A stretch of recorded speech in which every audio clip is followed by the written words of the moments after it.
बाबा साहब डॉक्टर अंबेडकर के 50 महान विचार। पुरुष नश्वर है और विचार भी। एक विचार को प्रसार की उतनी ही आवश्यकता है जितनी एक पौधे को पानी की, अन्यथा दोनों सूख और मर जाएंगे। धर्मनिरपेक्ष राज्य की अवधारणा पश्चिम की उदार प्रजातांत्रिक परंपरा से प्राप्त होती है। राज्य निधि द्वारा संचालित किसी भी संस्था का इस्तेमाल धार्मिक शिक्षा के उद्देश्य के लिए नहीं किया जाएगा, चाहे वह धार्मिक शिक्षा राज्य या किसी अन्य संस्था द्वारा दी गई हो।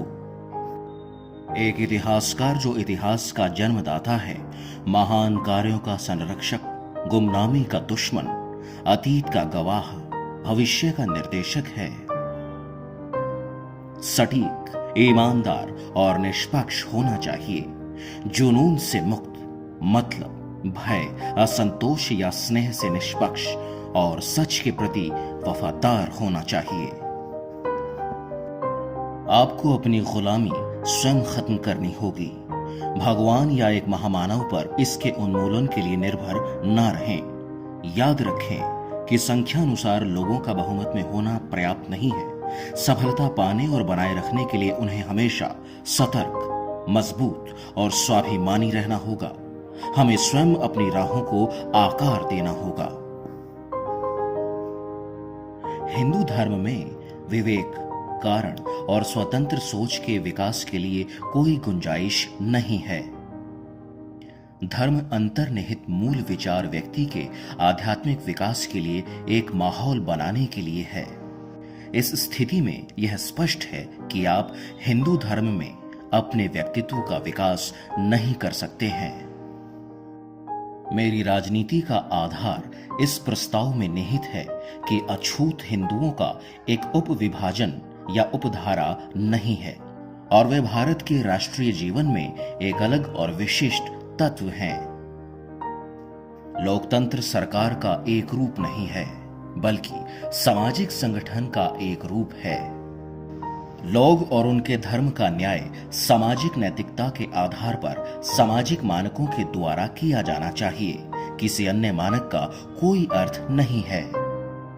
यदि मैंने संविधान का दुरुपयोग होते पाया तो इसे सबसे पहले जलाने वाला मैं होऊंगा। मैं संविधान को व्यावहारिक मानता हूं। यह लचीला है और इतना मजबूत भी कि यह राष्ट्र को शांतिकाल और युद्ध दोनों समय में एक साथ रख सकता है। वास्तव में अगर मैं ऐसा कहूं कि अगर नए संविधान के तहत कुछ गलत हुआ तो इसका कारण यह नहीं होगा कि हमारे पास एक बुरा संविधान था। हमें यह कहना होगा कि मनुष्य बुरा था।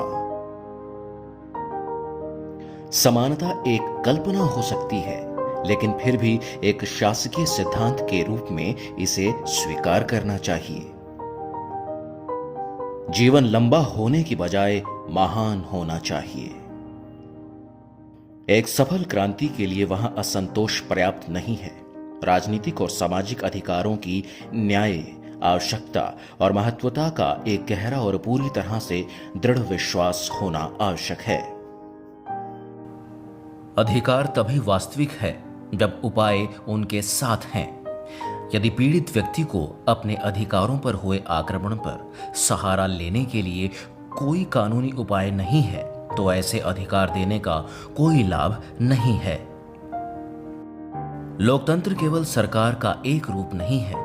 यह मुख्य रूप से संयुक्त संप्रेषित अनुभव के जुड़े रहने की एक विधा है। यह अनिवार्य रूप से हमारे साथी मनुष्यों के प्रति सम्मान और श्रद्धा का एक दृष्टिकोण है। जहां कानूनी अर्थों में कोई गुलामी नहीं है, वहां भी यह स्थिति उत्पन्न होती है। जाति व्यवस्था के रूप में यह पाया जाता है कि कुछ लोग निर्धारित आजीविकाओं पर जाने के लिए मजबूर हैं, जो उनकी अपनी पसंद नहीं है।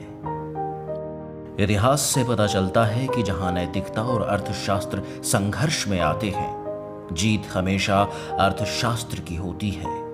निहित स्वार्थों को स्वेच्छा से वापस लेने के लिए कभी नहीं जाना गया है, जब तक कि उन्हें मजबूर करने के लिए पर्याप्त बल न हो।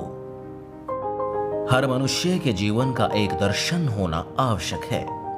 हर किसी के पास एक मानक होना आवश्यक है जिसके द्वारा वह अपने आचरण को माप सके तथा दर्शन कुछ और नहीं बल्कि मापने के लिए एक मानक है। भारतीय आज दो अलग अलग विचारधाराओं से संचालित होते हैं। उनके राजनीतिक आदर्श संविधान की प्रस्तावना में निहित स्वतंत्रता, समानता और भाईचारे के एक जीवन की पुष्टि करता है। उनके धर्म में समाहित उनके सामाजिक आदर्श इससे इनकार करते हैं। जिस प्रकार पानी की एक बूंद समुद्र में मिलकर अपनी पहचान खो देती है, उसके विपरीत समाज में रहकर मनुष्य अपनी पहचान नहीं खोता। मनुष्य का जीवन स्वतंत्र है। वह सिर्फ समाज के विकास के लिए पैदा नहीं हुआ है बल्कि उसके स्वयं के विकास के लिए हुआ है। बौद्ध धर्म के मौलिक सिद्धांत स्वतंत्रता, समानता और भाईचारा है। बौद्ध धर्म शूद्रों का धर्म कहा जाता था। केवल एक ही व्यक्ति था जिसने अलगाववाद और अस्पृश्यता के खिलाफ अपनी आवाज उठाई और वे बुद्ध थे। हमें यह स्वीकार करना शुरू करना होगा कि भारतीय समाज में दो बातों का पूर्ण अभाव है। इनमें से एक समानता है। सामाजिक स्तर पर एक भारत ऐसा है जो श्रेणीबद्ध असमानता के सिद्धांतों पर आधारित है। इसका अर्थ कुछ के लिए पदोन्नति और कुछ के लिए गिरावट है। आर्थिक स्तर पर हमारे पास एक समाज है जिसमें कुछ के पास विशाल खजाना है जबकि ज्यादातर घोर गरीबी में रहते हैं। जाति के विनाश की दृष्टि से संतों के संघर्ष का समाज पर कोई प्रभाव नहीं था। एक व्यक्ति के मूल्य स्वयं सिद्ध और स्वयं स्पष्ट हैं।